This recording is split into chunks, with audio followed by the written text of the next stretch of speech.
What this is today is a remake of a presentation I gave to ChemPoint 4 weeks ago about marketing, just overall marketing, and it seemed to work really well. And a lot of it's going to be duplicate of things that I've done before, but be patient because it pulls them all together. And you don't need to know who I am, you already know. For the next 5 or 6 weeks, this is how I'm going to structure out the training.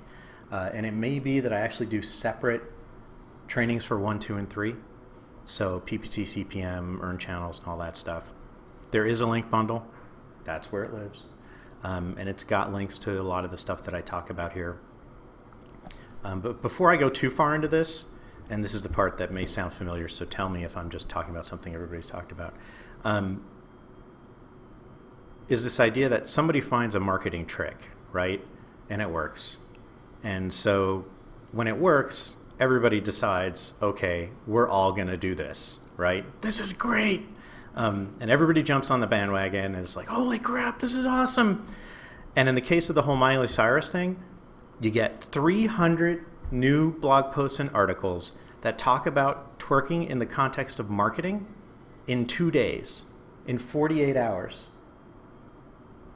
Everybody goes freaking berserk. And what happens is, of course, the idea just completely falls apart, right? Because it worked once. It's not going to work 500 times. And I always have looked at it and wondered, why the hell are you doing this? You must know that this is going to be a total failure.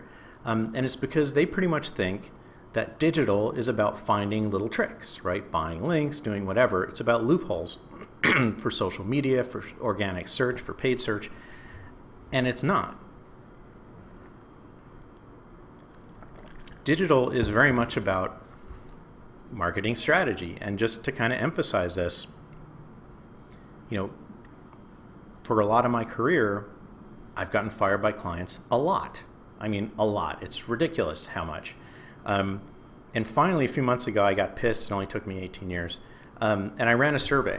And what I did is I went to about 200 marketers, some in-house, some agencies, some consultants, and asked them, how many clients do you have? How many times have you lost clients? And why do you think you got fired? And then I asked 80 plus clients, why did you fire your agency, consultant, or internal person?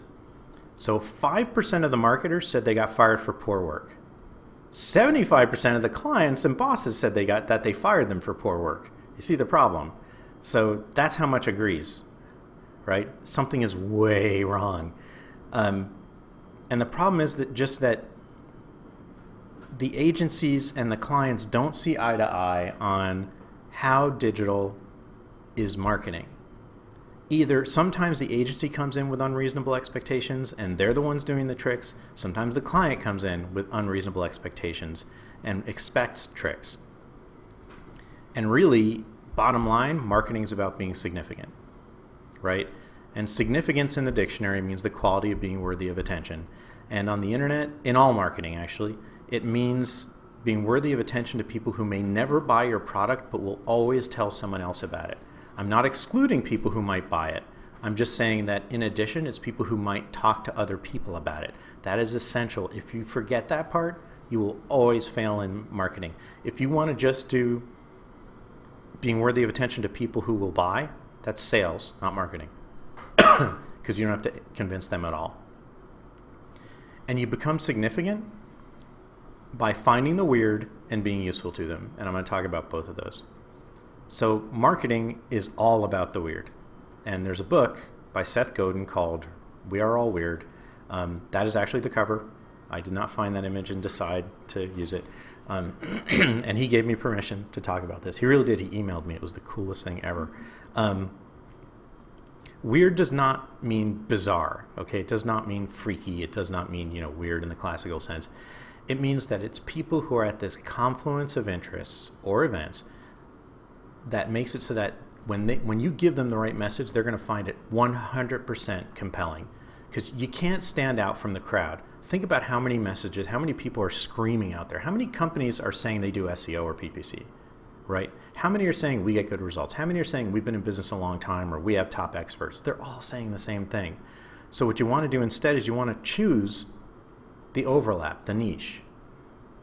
for us, it's going for companies that really do look for that strategic approach. Companies that can do SEO or PPC while thinking, or social media, whatever, while thinking of the other channels.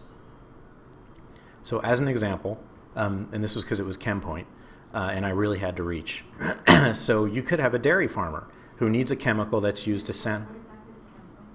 ChemPoint represents products in all the different chemical industries, all kinds of products, to potential customers. They're not exactly a distributor; they're like a consulting distributor, I guess. We basically work for Unilever.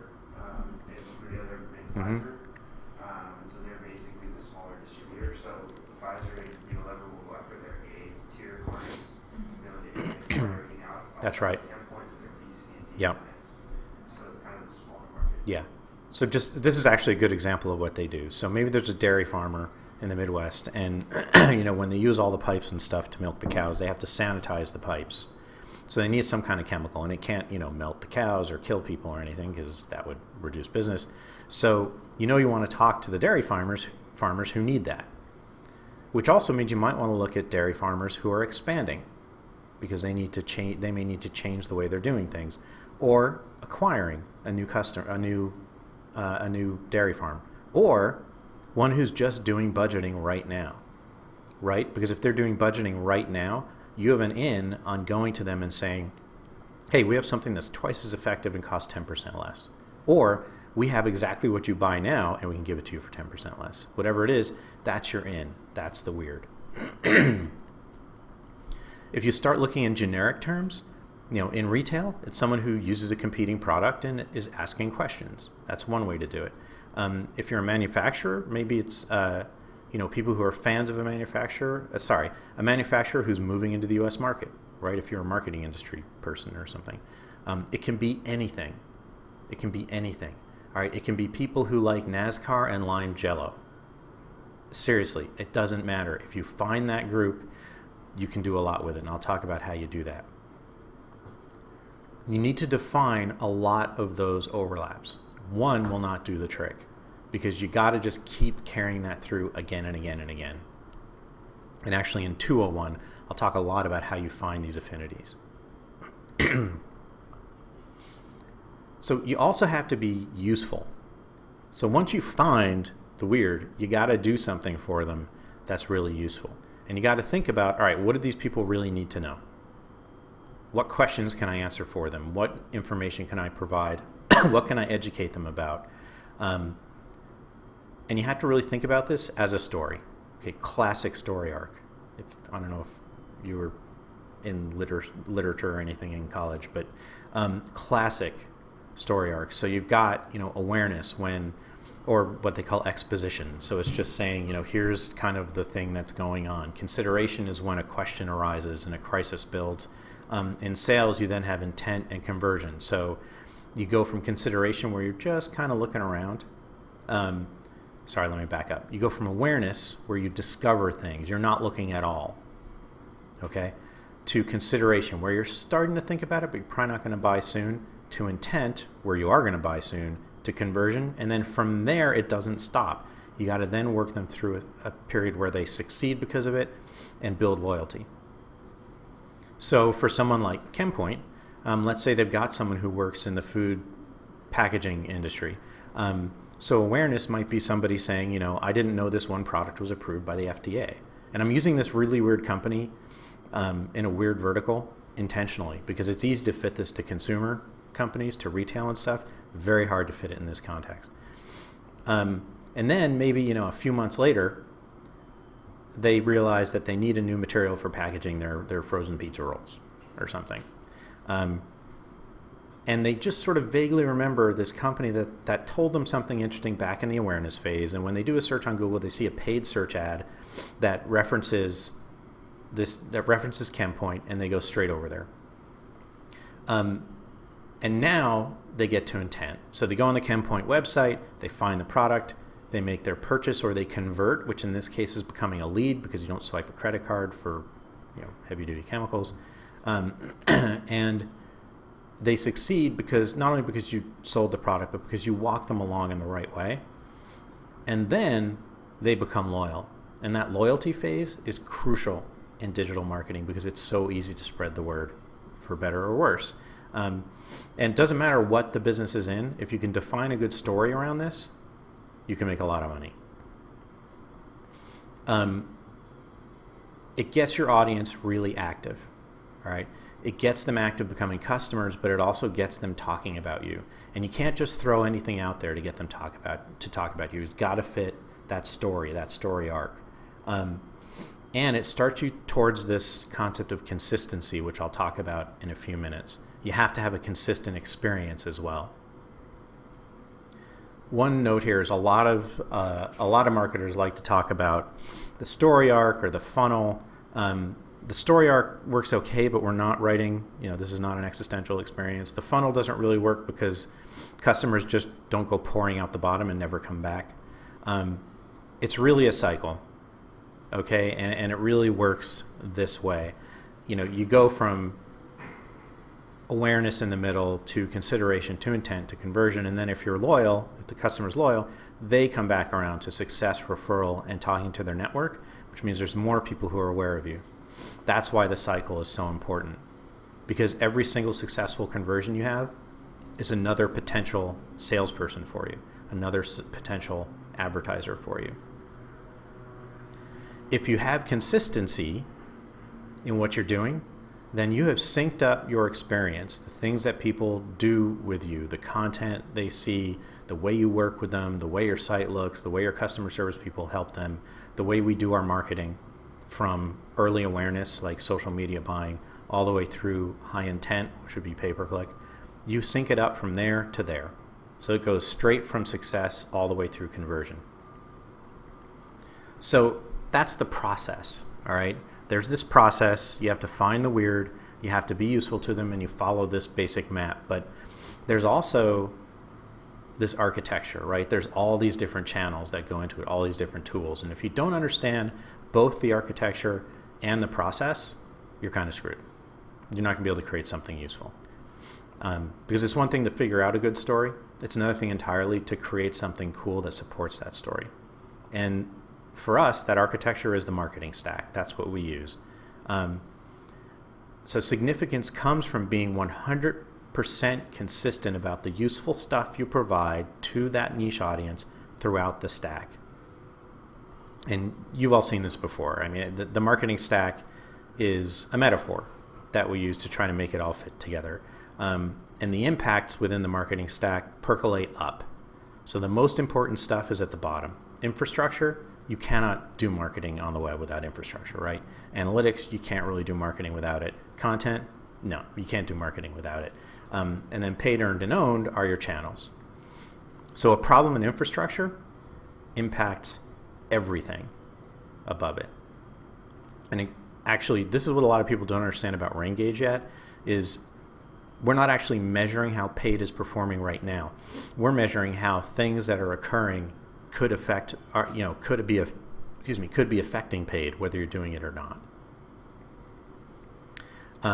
Something going right in content will help with paid. It'll help with earned, and it'll help with owned, right?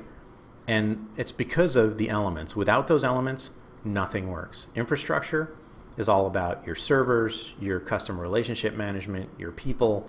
It's all the plumbing, the stuff that really makes this all happen.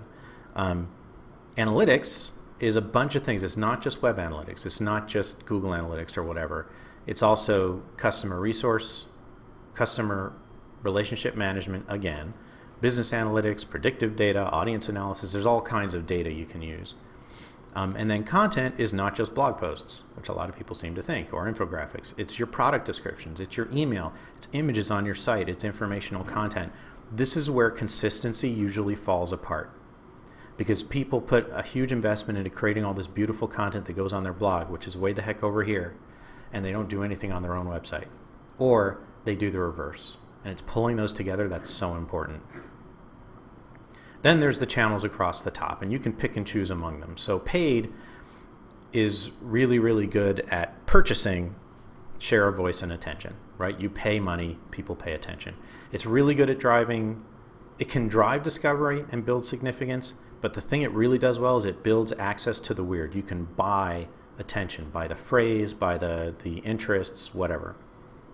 And that's paid social, it's pay-per-click, whatever else.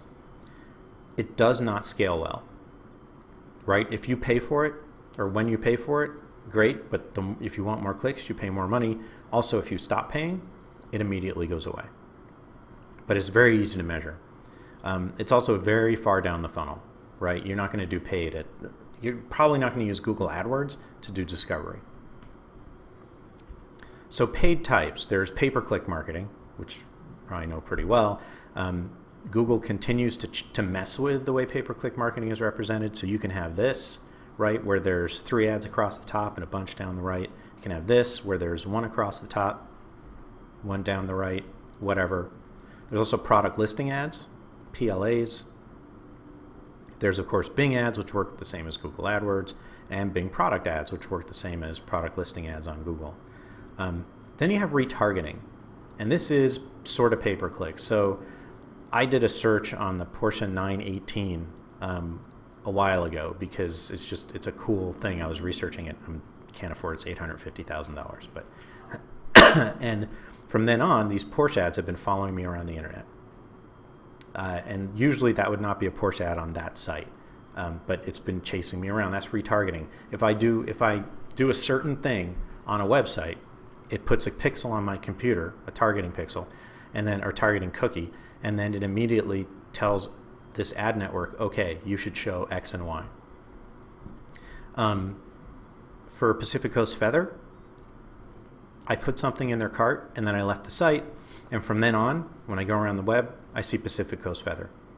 And in fact, the Think with Google, I spend a lot of time on the Think with Google website, so it's just passing me that ad. There are many services you can use. I like, and I think Elizabeth also likes to use AdRoll because it serves Google and Facebook Exchange. Perfect Audience does the same thing. I just haven't worked with them that much.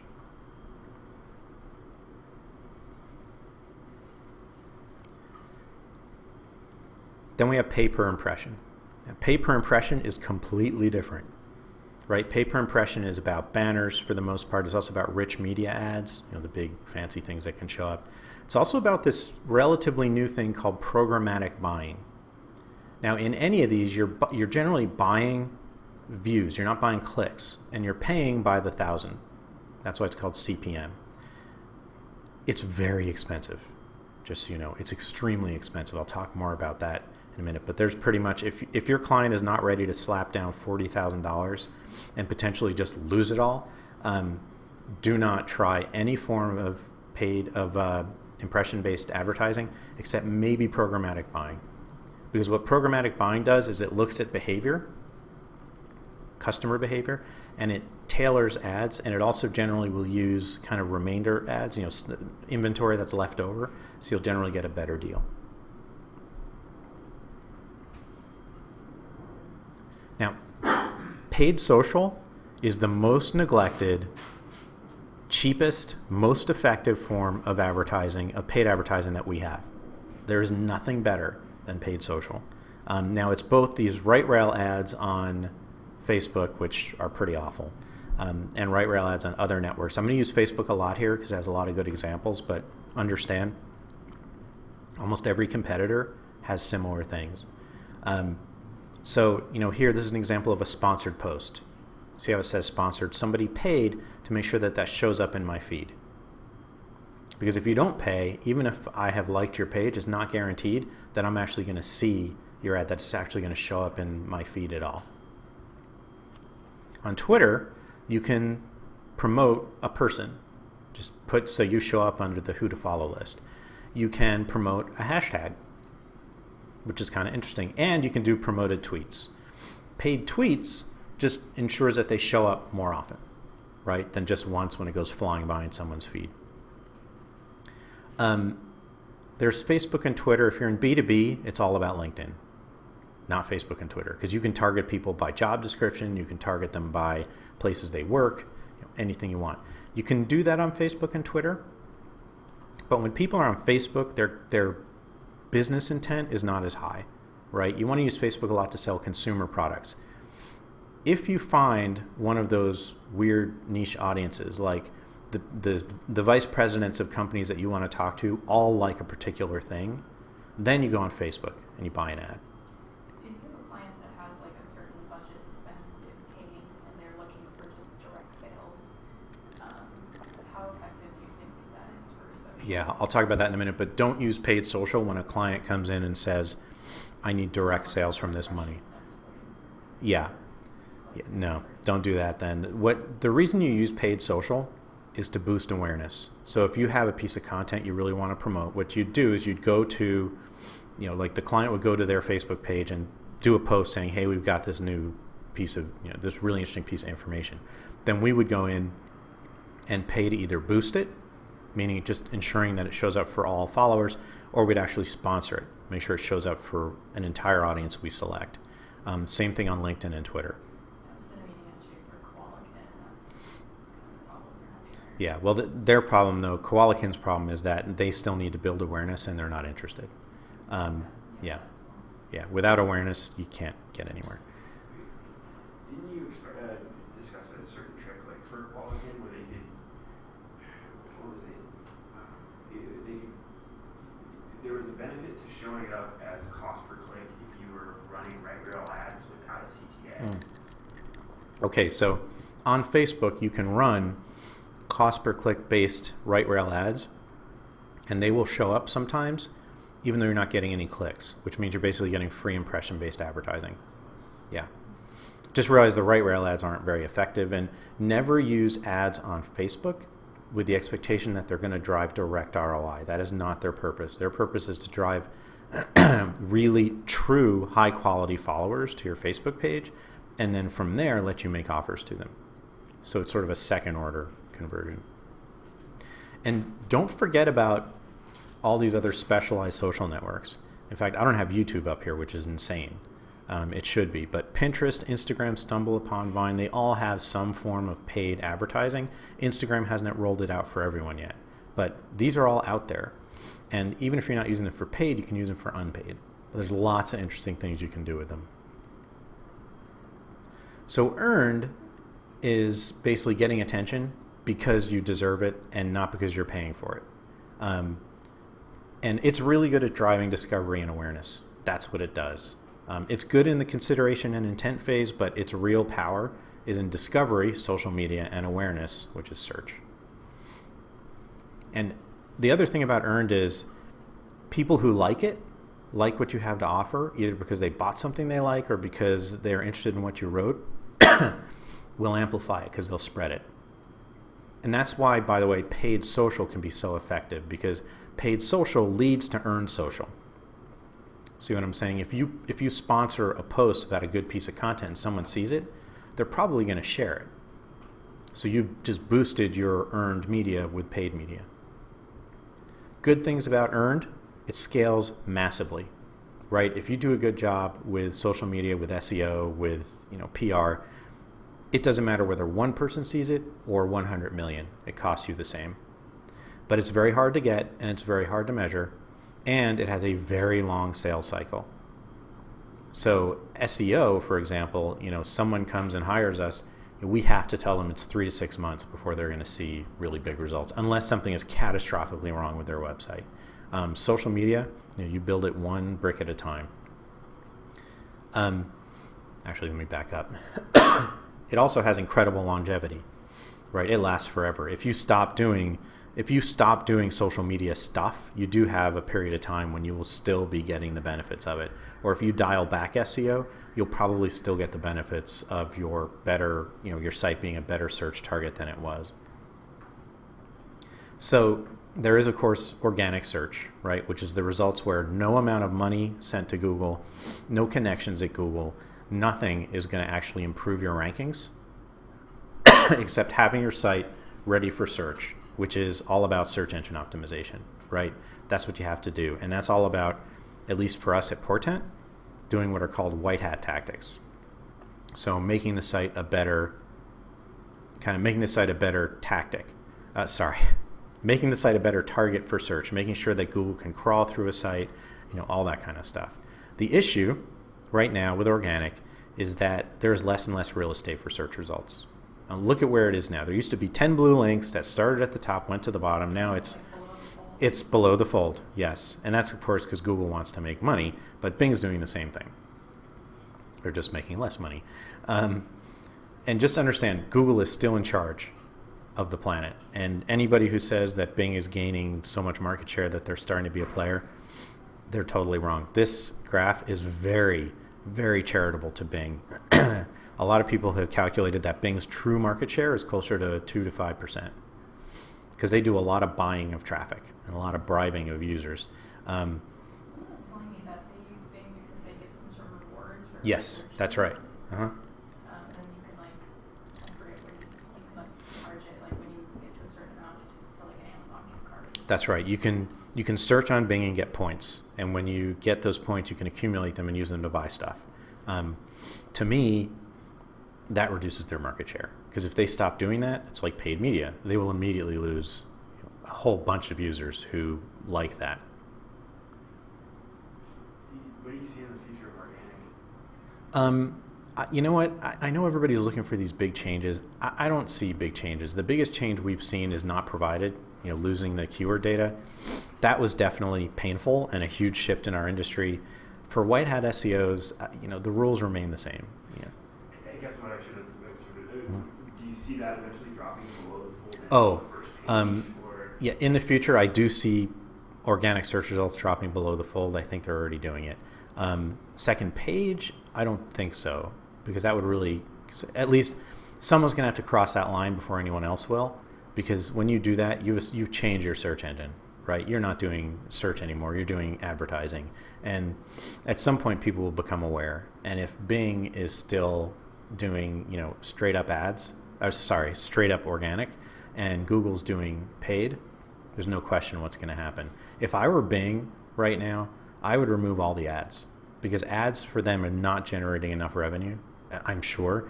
And the way they can steal a lot of market share is to say, we are the new Google, because we've taken all the crap out of the equation.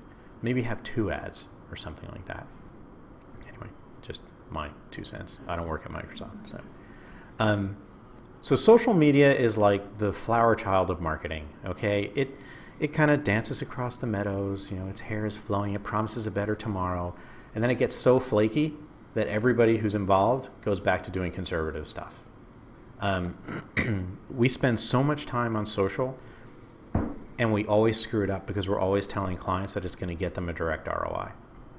And that's the problem.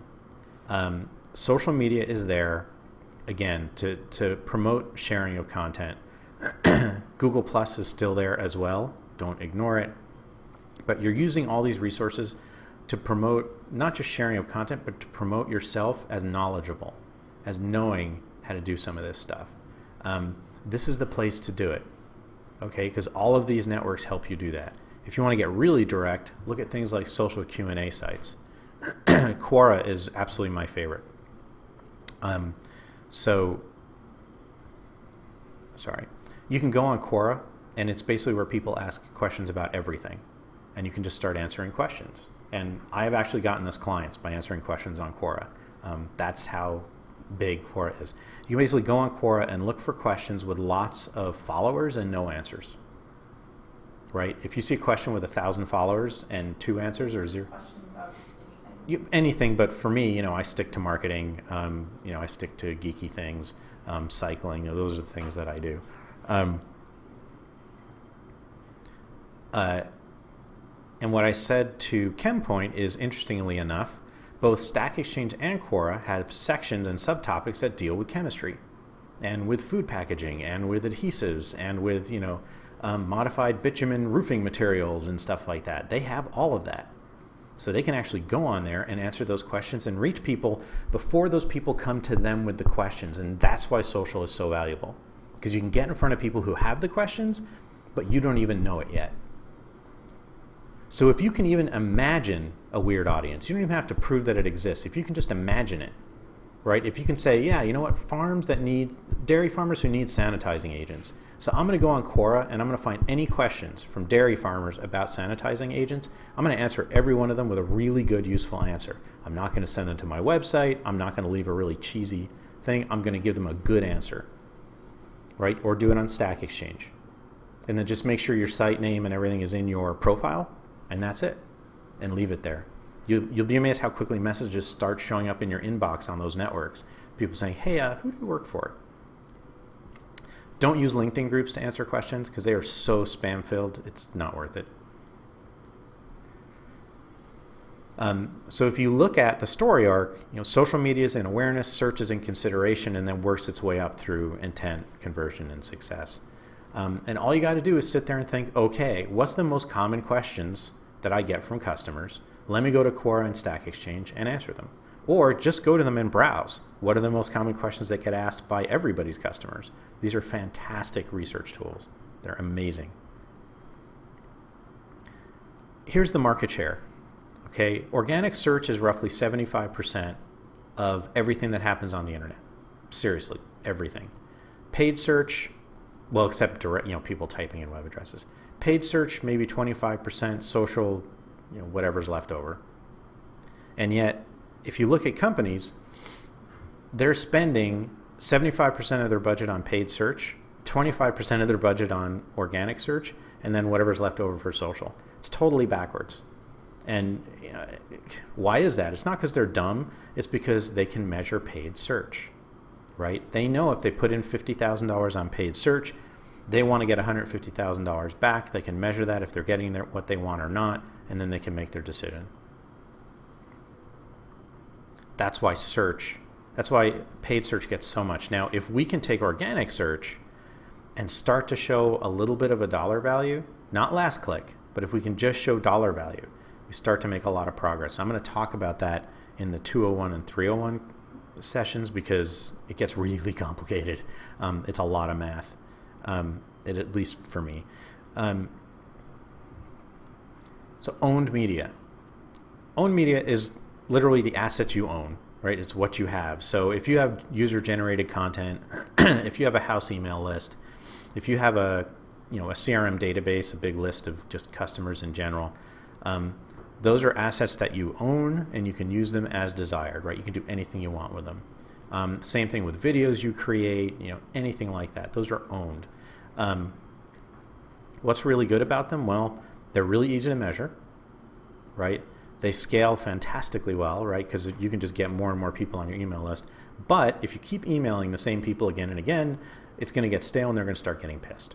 And a really important thing to think of with email marketing is there's really two definitions of spam, because that's what we're talking about when customers get annoyed. There's this legal definition, which is pretty easy to avoid.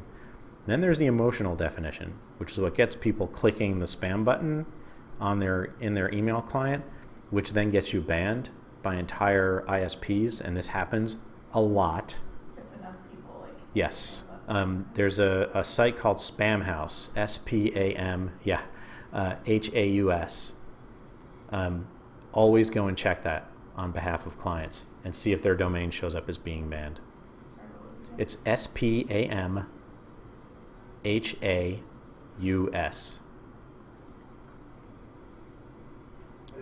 Yeah, it's really interesting. We have a client that sells products in Alaska, and we discovered that they were blacklisted in Alaska. Whoops. At least for one of the biggest ISPs in Alaska. So there's an easy change. We went to Spamhaus and said, hey, we're not sure why we're on here. Can you please take a look? And they said, 10 people clicked the spam button. And then you go back and say, okay, but we're sending to 2.5 million. And they say, oh, okay, sorry. And they take you off the list. Then all of a sudden, all your emails are going through again. It's not quite that easy, but it's pretty easy. Or they'll come back and say, look, here's what's going on. Say, okay, look, we've changed things. Take a look at this. And you can sometimes negotiate your way off the blacklist. And a lot of email services and ISPs use Spamhaus to decide whose emails they're going to let through. So you guys cannot talk about this with anyone else out there at all because this is ChemPoint confidential.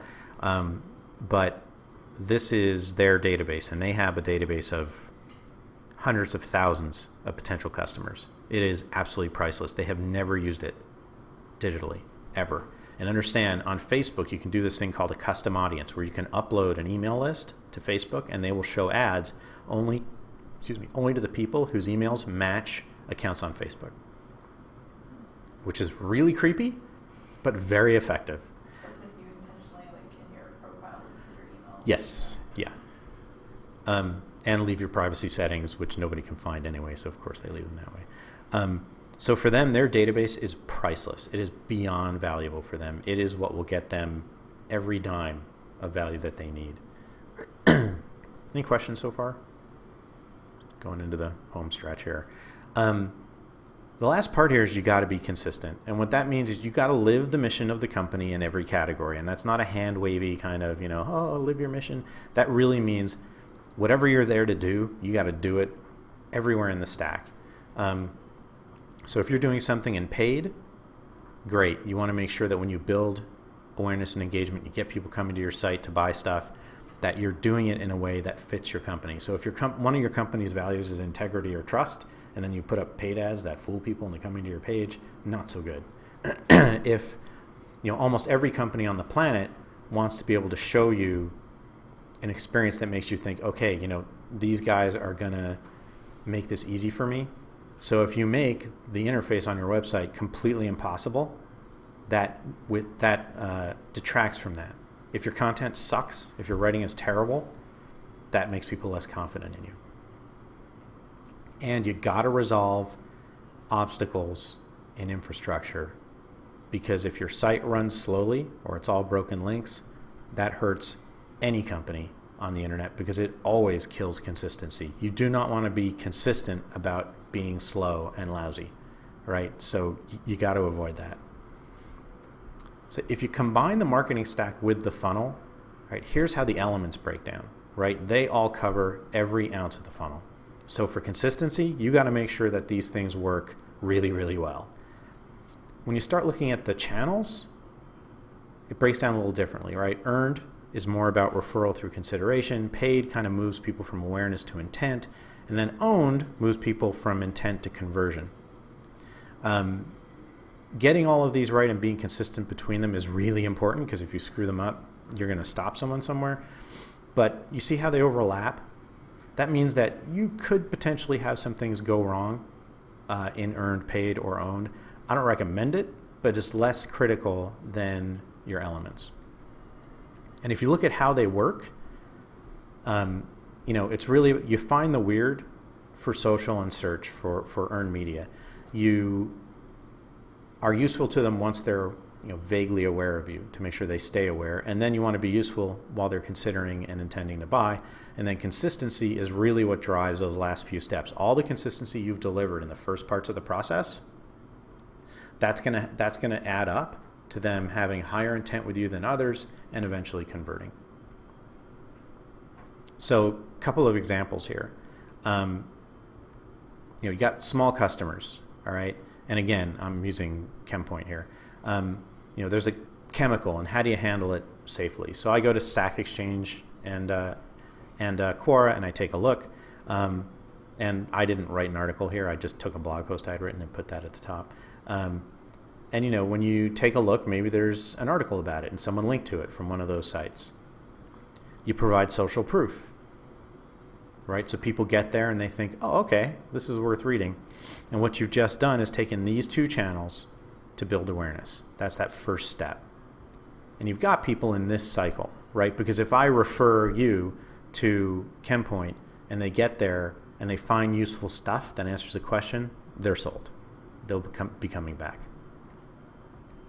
Then you got to look at owned, right? If your form is really difficult to use or complicated, or if you just want to test things, like here it says give us a call, you test different language, that's where you go into own and you start testing things.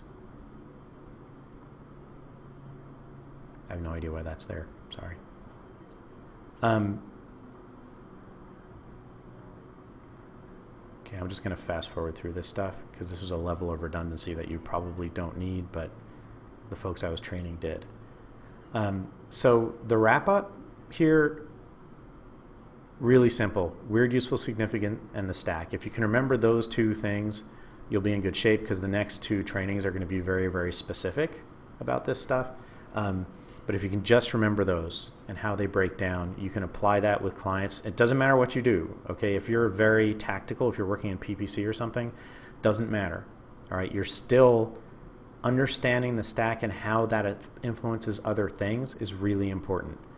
Just sticking with PPC as an example. If you do PPC, but it's inconsistent with the client's brand, like maybe you use words that they don't normally use or something, you are hurting consistency. And as people move to owned and then down the stack, they're going to have more and more trouble.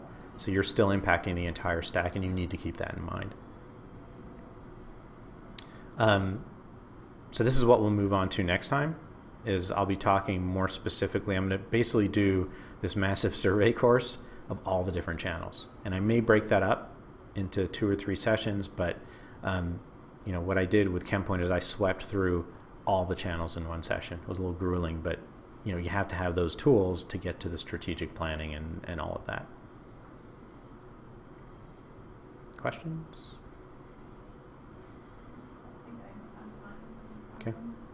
I guess mine's more of, I don't know, I still feel kind of new here. When you're doing this way, you're recording, do you like having questions during, or is it better to just... It's either one. You can have questions during or after, it doesn't matter. Because the whole point of this is it's sort of roundtable-y.